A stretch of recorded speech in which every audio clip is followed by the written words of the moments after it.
Кыргыз тилин үйрөнөбүз. Көңүл бургула. Мен бир топ сөздөрдү айтайын, силер табасыңар.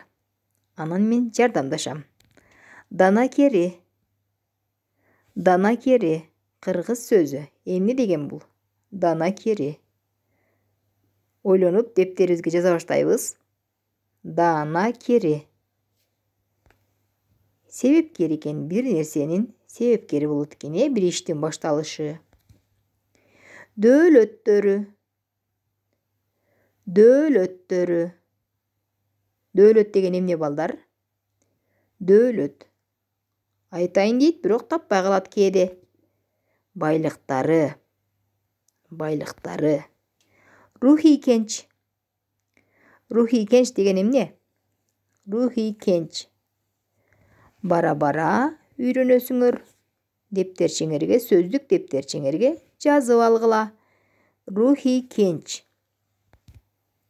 Ички байлык экен балдар. Мухит. Мухиттей. Мухит деген эмне? Деңиздей. Түптүү. Түптүү. Уюткулуу. Ташка тамга баскандай деген сөзчү.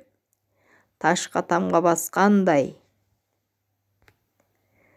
Такдаана деген түшүндүрөт. Такдаана дегенди түшүндүрөт. Ташка тамга баскандай. Эгемендүүлүк. Эгемендүүлүк. Жазганга үлгүрүп жатасыңарбы? Эгемендүүлүк. Эркиндик дегенди түшүндүрөт.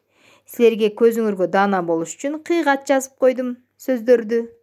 Адам жаңы нерсеге үйрөнөт. Эмне үчүн кыйгат жазылды экен деп аракет жасайт дедим. Азаматсыңар, бир топ сөздөрдү үйрөнүп алдыңар. Кезек макалдарда.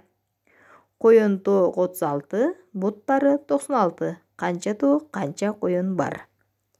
Коен тоок 36, буттары 96. Канча коен, канча тоок бар? Эгер жообу YouTube'да, Instagram'да, Facebook'та сабактарымда бар. Жакшылар көбөйсө, жамандар азаят. Ошон үчүн жакшылардан болуп көбөйткөнгө аракет жасагыла. Кыргыз тилин үйрөтүү боюнча сабактарымды YouTube каналыма, Facebook'a, Instagram'га жүктөп койдум.